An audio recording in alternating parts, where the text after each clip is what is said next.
வாட்ஸ்அப்பில் பேசிட்டே நம்ம மேலே வந்து முடியும், உழைச்சா தான் மேலே வர முடியும் அப்படின்னு பார்த்தீங்கன்னா இந்த மண்டபத்தில் அவ்வளோ பேர் உழைத்து கஷ்டப்பட்டு உழைச்சி மேலே வந்தோம். 400-500 மில்லியன் நம்ம கண்ணுக்கு தெரியாமல் காணாம போயிடுச்சு இந்த நகை விஷயம். 2020 கோவிட் வந்துச்சு. கோவிட் வந்தப்ப ரொம்ப பேருக்கு வேலை இல்லை. ஆக நகை கடை, தங்க ஆபரணங்கள் வந்து நம்முடைய கடைசி தமிழ் இருக்கிற வரைக்கும் இந்த வியாபாரம். தங்கத்துறைக்கு வந்து பெருஸ்மா சார்பிள்ளையும் எலுமிச்சை சார்பிள்ளையும் வந்து மறந்த வாழ்த்துக்கள். உழைச்சா நம்ம வாழ்க்கையில ஜெயிச்சிடலாம் அப்படின்றதுக்கு மிகப்பெரிய எடுத்துக்காட்டு வந்து நம்முடைய தங்கத்துறை. ஒரு சாதாரண நிலையில இருந்து அவர் மட்டும் நான் நினைக்கிறேன் உட்காந்து வாட்ஸ்அப்லேயே பேசிக்கிட்டு மேலே வந்துருக்க முடியாது.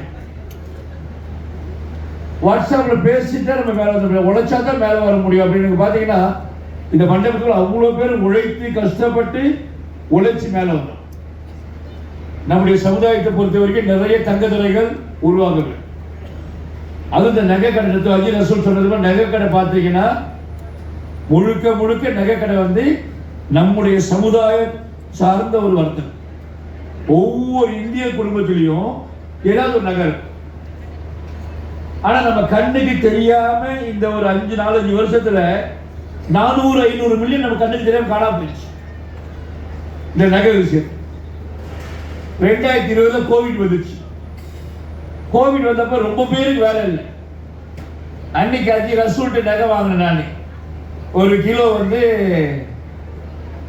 235 வெள்ளி. அப்ப 235 வெள்ளி கோவிட் காலகட்டத்தில் நகையோட விலை, தங்கத்தோட விலை இந்த 5 வருஷத்துல நேற்று வந்து 490 வெள்ளிக்கு வந்துருச்சு. அப்ப இந்த கோவிட் வந்தப்ப என்ன நடந்துச்சுன்னா இது ரொம்ப பேருக்கு தெரியல. கோவிட் காலகட்டத்தில் பண வருமானம் இல்லாம போயிடுச்சு, வேலை இல்லை. சாதாரண மக்கள் என்ன எப்படி வாழ்ந்தாங்க அப்படின்னா அவங்க இருந்த நகையை கொண்டு போய் பாசக்கல்ல வச்சாங்க.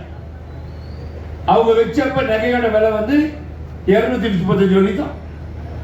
ஆனா இந்த 2 வருஷத்துல தங்க விலை ஏறி ஏறி ஏறி அதுல என்ன கொடுமை அப்படின்னா அந்த கோவிட் காலத்துல பாசக்கல்ல நகை வச்சவங்க அந்த நகையை மூக்கவே முடியாம போயிடுச்சு ரொம்ப பேர்.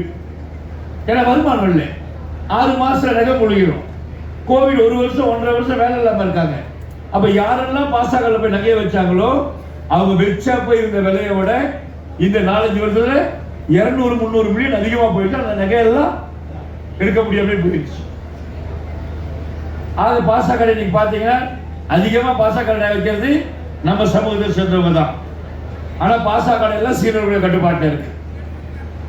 ஆக நகை கடை, தங்க ஆபரணங்கள் வந்து நம்முடைய கடைசி தமிழ் இருக்கிற வரைக்கும் இந்த வியாபாரம். நேற்று அஜய் ரசூல் அவர்கள் சொன்னது மாதிரி மஸ்ஜித் இந்தியா வந்து ஒரு மிகப்பெரிய எப்படி துபாயில கோல்ட் ஷாப் இருக்குதோ அந்த மாதிரி மஸ்ஜித் இந்தியா மிகப்பெரிய ஒரு தங்க நகராக மாறிக்கிட்டு. அதற்கு அடுத்து நினைக்க பிரிக்ஃபீல்ட்ஸ் கூடிய சீக்கிரம் அந்த மாதிரி மாறிடும் போல இருக்குது. ஆனா இருந்தாலும் தங்க நகைக்கு வந்து அடையாளம் வந்து நம்முடைய மஸ்ஜித் இந்தியா தான்.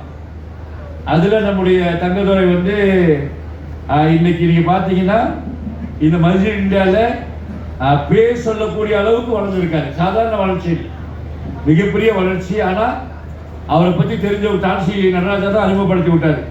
அவரை பத்தி தெரிஞ்சவங்களுக்கு தெரியும் இந்த வெற்றி சாதாரணமா வருது. இங்க உட்கார்ந்து இருப்பாரு மஸ்ஜித். அன்னைக்கு நான் கூப்பிடுறேன் டான்சி விக்னேஸ்வரன் வந்தார் மஸ்ஜித். 10 நிமிஷம் நான் நகை கடை முதலாளி, நான் கார்ல தான் போவோம் அப்படின்னா இல்லை, ஒரு மோட்டார் பைக் எடுத்து ஓடுறாரு. நம்ம எவ்வளவு தான் உயர்ந்தாலும் அந்த உழைக்கிற மனம் இருந்தால் தான் ஜெயிக்க முடியும். அதுக்கு மிகப்பெரிய எடுத்துக்காட்டு வந்து நான் நினைக்க தங்கத்துறை. இப்போ மஸ்ஜித் இந்தியா, பிரிக்ஃபீல்ட்ஸ், அடுத்து கூடிய விரிவில் பினாங்கு, பிறகு சிங்கப்பூர் அப்படின்னு பல இடங்களில் கேவிடியுடைய புதிய நிறுவனம் தொடர்ந்து வந்துகிட்டு இருக்கு. அவருக்கு என்னுடைய வாழ்த்துக்கள். இன்னும் அதிகமாக உயரணும். அதே நேரத்தில் டான்ஸு மனமார்ந்த நன்றி. நீங்கள் எனக்கு தெரியும் தமிழ்நாட்டிலேருந்து வந்து இன்னும் தூங்காமல் நேராக அது எதை காட்டுதுன்னா எந்த அளவுக்கு நீங்கள் வந்து தங்கத்துறையுடைய வளர்ச்சியிலையும் அவருடைய உயர்வுகளும் நீங்கள் மனதார வாழ்த்துறீங்க அப்படின்னு காட்டுது. உங்களுக்கு இந்த நேரத்தினுடைய மனமார்ந்த நன்றியை கூறி தங்கத்துறை அவர்களுக்கும் கேவிடி ஊழியர்களுக்கும் என்னுடைய மனமார்ந்த வாழ்த்துக்களை கூறி முடிக்கின்றேன். வாழ்க பல்லாண்டு. தங்கத்துறைக்கு வந்து பெருஸ்மா சார்பிள்ளையும் எலுமிச்சை சார்பிள்ளையும் வந்து மறந்த வாழ்த்துக்கள். இது 4வது அனிவர்சரி, 4வது அவுட்லெட் திறந்துருக்காங்க. ரொம்ப அற்புதமாக இருந்துச்சு. சென்ற 2 வாரத்துக்கு முன்பு கூட வந்து பேத்திக்கு வந்து ஜாமான் வாங்க வந்திருந்தோம். நல்லா ரொம்ப அழகான டிசைன்லேயும் ரொம்ப அற்புதமாக இருந்துச்சு.